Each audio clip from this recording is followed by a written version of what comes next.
अरे बुढ़े, तूने आज चंपा आंटी को प्रपोज किया? नहीं बेटा नहीं, अभी तक तो नहीं किया है। वैसे सोच रहा हूँ। और ताई जी को शाम को कर दूंगा उसे तो। वैसे ताऊ, मैंने तो सुना है आज छेदी चंपा आंटी को प्रपोज करने वाला, मजा आएगा। उस छेदी की माँ का। साहब जी कंट्रोल कंट्रोल, एज रिस्ट्रिक्ट हो जाएगी वीडियो। मैंने तो ये भी सुना है कि कल छेदी ने चंपा आंटी को रोज डे पे रोज गिफ्ट किया था। हाँ, उस शेडी की माँ का। अभी तो किस डे भी आने वाला है, हग डे भी आने वाला है, और वैलेंटाइन डे भी तो आएगा ना। उस दिन क्या करते हैं? छी, उस शेडी की माँ का।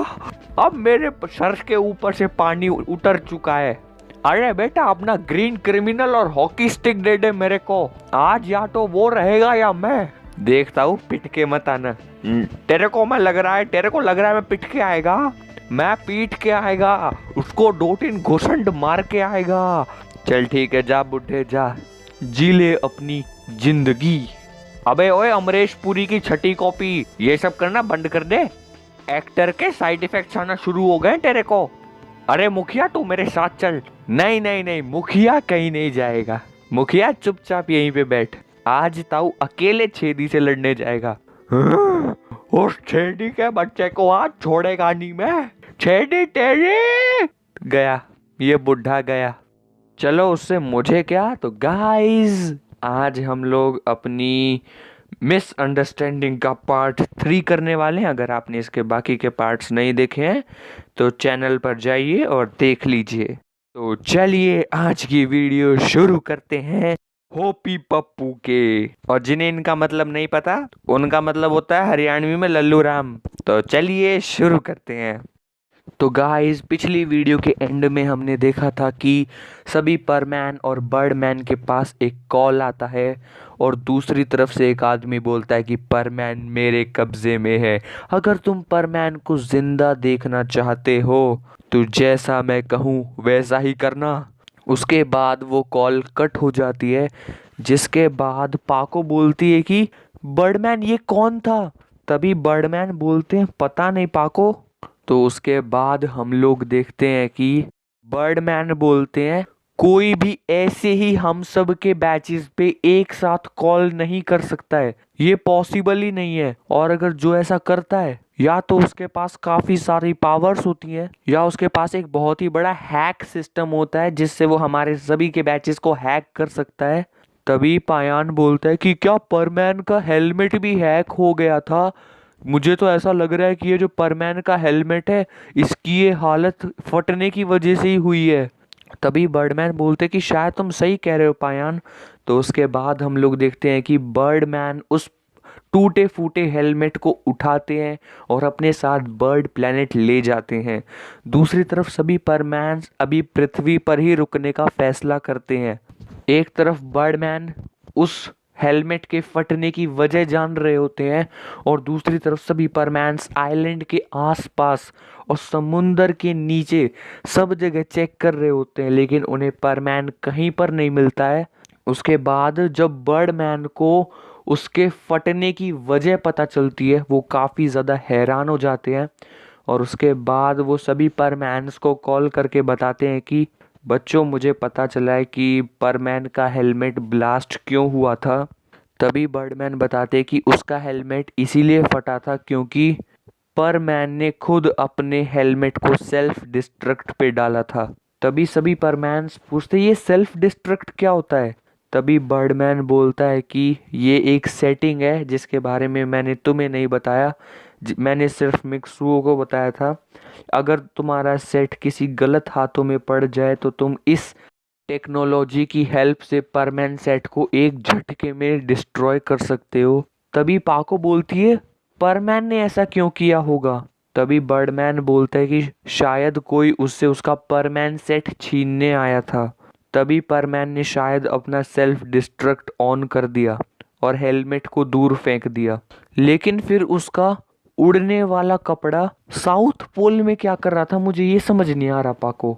बर्डमैन पाको को बोलते हैं अब ये केस काफ़ी ज़्यादा पेचीदा हो चुका था, किसी को भी कुछ भी समझ नहीं आ रहा था।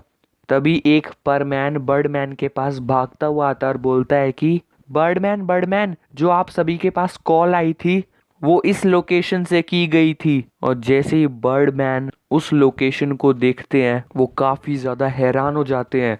और तभी बर्डमैन सभी परमैन से बोलते कि सुनो, शायद एलियंस ने परमैन को पकड़ लिया है, क्योंकि वो जो कॉल हमें की गई थी वो दूसरे यूनिवर्स से की गई थी, जो कि यहाँ से बहुत ज़्यादा दूर है। और अभी पृथ्वी के साइंटिस्ट, यहाँ तक कि हम भी दूसरे यूनिवर्स में जाने के लिए हमें कम से कम 1 हफ्ता लगता है। और मैं बर्ड प्लेनेट वालों की बात कर रहा हूँ, इंसान तो दूसरे यूनिवर्स में जाने की अभी सोच ही रहा है।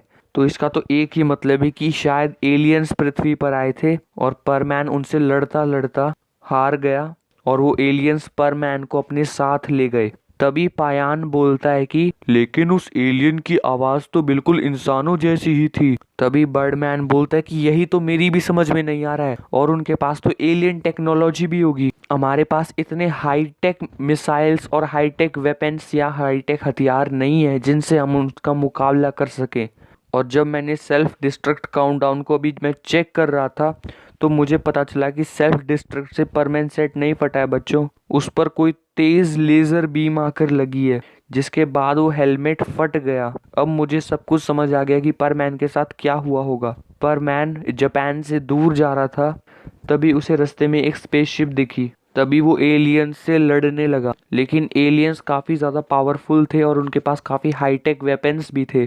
लेकिन परमैन ने फिर भी एक एलियन को पकड़ लिया और उसे बहुत बुरी तरीके से मारा, जिसके बाद हम देखते हैं कि एक एलियन काफी ज्यादा भड़क गया और उसने परमैन के हेलमेट पर जोरदार बीम मारी। जैसे ही वो बीम परमैन को लगी, परमैन सीधा जमीन पर जा गिरा, काफी सारा खून निकल रहा था। उसके बाद हम वो लोग परमैन को अपने साथ स्पेसशिप में बिठा लेते हैं, लेकिन परमैन का उड़ने वाला कपड़ा स्पेसशिप के दरवाजे में ही फंस जाता है। और जब वो जा रहे होते हैं तब उन्हें साउथ पोल से गुजरना पड़ता है।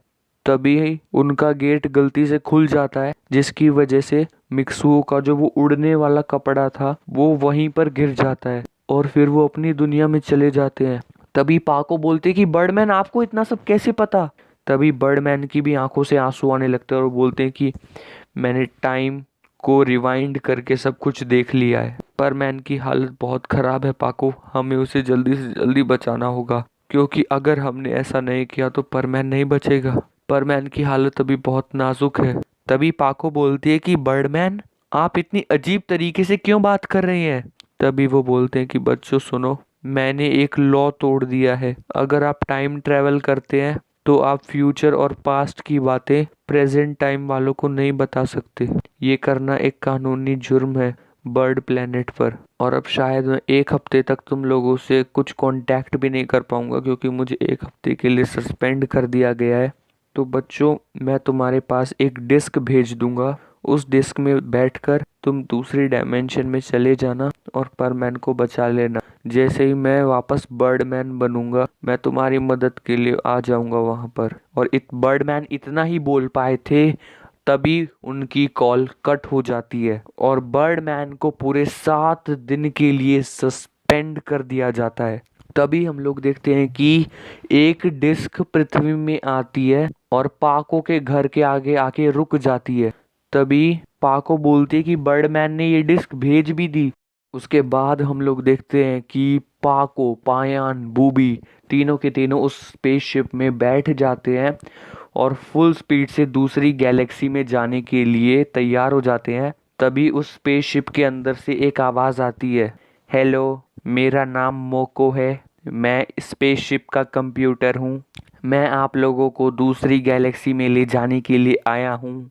तभी पाको बोलते तुम तो बड़ी क्यूट हो। तभी वो कंप्यूटर भी शर्माने लगता और बोलता है कि थैंक यू। जिसे देखने के बाद पायान और बूबी उस रोबोट का थोड़ा मजाक उड़ाने लगते और बोलते हैं कि देखो ये कंप्यूटर भी कैसे शर्मा रहा है। जिसके बाद वो कंप्यूटर गुस्सा होकर बोलता है कि मैं तुम दोनों को अपने साथ नहीं ले जाऊंगा। और उसके बाद वो पायान और बूबी को बाहर निकाल देता है। उसके बाद पायान और बूबी उसके सामने हाथ पैर जोड़ते हैं कि प्लीज हमें भी ले जाओ। और फिर पाको भी उससे रिक्वेस्ट करने लगती है, तो वो रोबोट बोलता है कि ठीक है, मैं तुम लोगों को अपने साथ ले जाऊंगा। उसके बाद वो लोग उस स्पेसशिप में बैठकर दूसरी गैलेक्सी में जा ही रहे होते हैं और सिर्फ 7 घंटे के अंदर अंदर वो दूसरी गैलेक्सी में पहुंच जाते हैं। जैसे ही वो दूसरी गैलेक्सी में पहुंचते हैं उन्हें वहां का वातावरण कुछ अलग महसूस होने लगता है। पाको बोलती कि वाह, यहाँ पर तो कितनी ज्यादा हरियाली है। तभी वो कंप्यूटर बोलता है कि हाँ, यहाँ पर काफी ज्यादा हरियाली है, ये यहाँ पर पृथ्वी के जितना प्रदूषण भी नहीं है। तभी पाको उस स्पेसशिप से एक सवाल पूछती है कि तुम हमें यहाँ पे क्यों लेके जा रहे हो। तभी वो स्पेसशिप थोड़ा अटक जाती है और बीच में बोलने लगती है कि हमें तो इसी गैलेक्सी में आना था ना, तो मैं आपको इस गैलेक्सी में लेके आया हूँ। तभी पाको उसकी बात पे इतना ज़्यादा ध्यान नहीं देते, बोलते कि ठीक है, हम आ गए तो ठीक है। तभी उसके बाद हम लोग देखते हैं कि वो स्पेसशिप एक जगह पर रुक जाती है और पाको, पायान, बूबी बाहर घूमने लगते हैं और पाको घूमते घूमते बोलती है कि ये जगह कितनी सुंदर है। तभी एक लड़का वहां से गुजरता और वो बोलता है कि हेलो, मेरा नाम मोची तारो है। तभी पाको बोलती है कि ये नाम तो मैंने कहीं सुना सुना सा लग रहा है। तभी वो लड़का बोलता है कि आप लोग क्या बोल रहे हो, मेरी कुछ समझ में नहीं आ रहा, क्या आप लोग मेरे साथ खेलोगे। तभी पाको बोलते कि हाँ जरूर, हम आपके साथ जरूर खेलेंगे।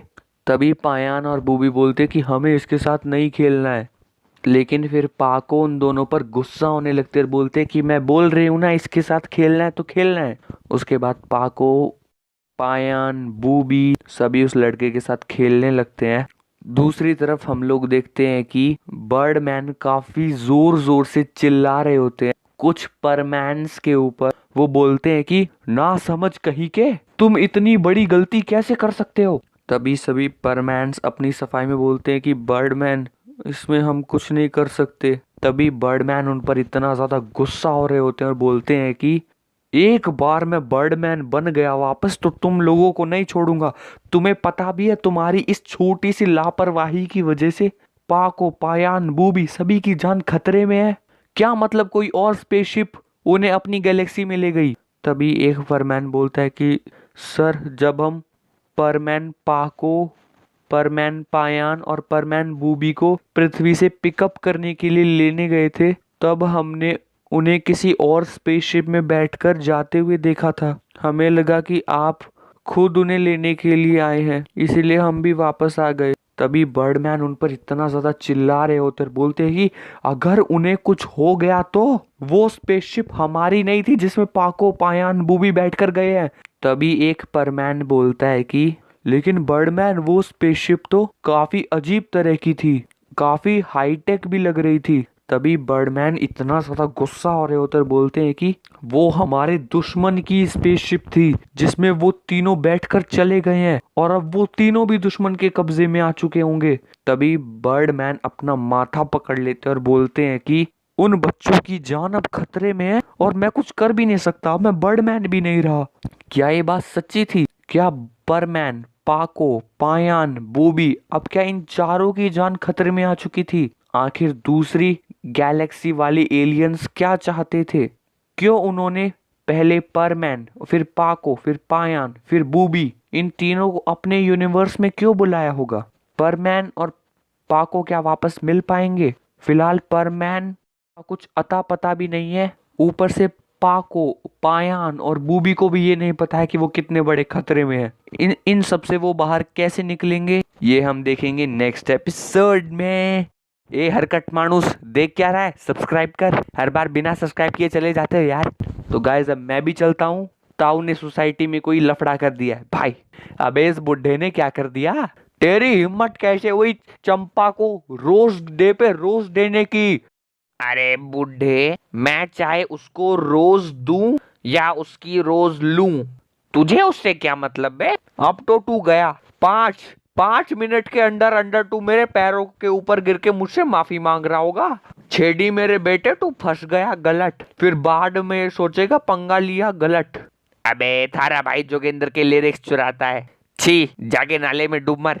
और तू अपने आप को तो देख, भाभी जी घर पे है कि छेड़ी का छेड़ी है तू तो। और तू वही है ना जिसकी मंगल बाजार में दुकान है मुस्तर बेसन की। वो मुस्तर बेसन नहीं, मास्टर छेदीलाल ओरेशन की है, जहाँ पर मैं कपड़ों की दुकान करता हूँ। कपड़े धोने की बिजनेस है मेरा। जैसे तू गुटखा बेचता है, जा जाके गुटखा बेच, जा निकल। जा रहा हूँ जा रहा हूँ। अरे आज तो ये बिना लड़ाई किए ही चला गया। कोई नहीं, बला टली। तो गाइस, राम राम, सत श्री अकाल, सलाम अलैकुम। आज के लिए बस इतना ही, और अब हम आपसे मिलेंगे नेक्स्ट एपिसोड में। हेलो, क्या बुढ़े ने बीच सड़क में चंपा को प्रपोज कर दिया और चंपा आंटी बुढ़े के मुंह पे लात मार के भाग गई। अरे भाई, ऐसी न्यूज़ देते रहा करो।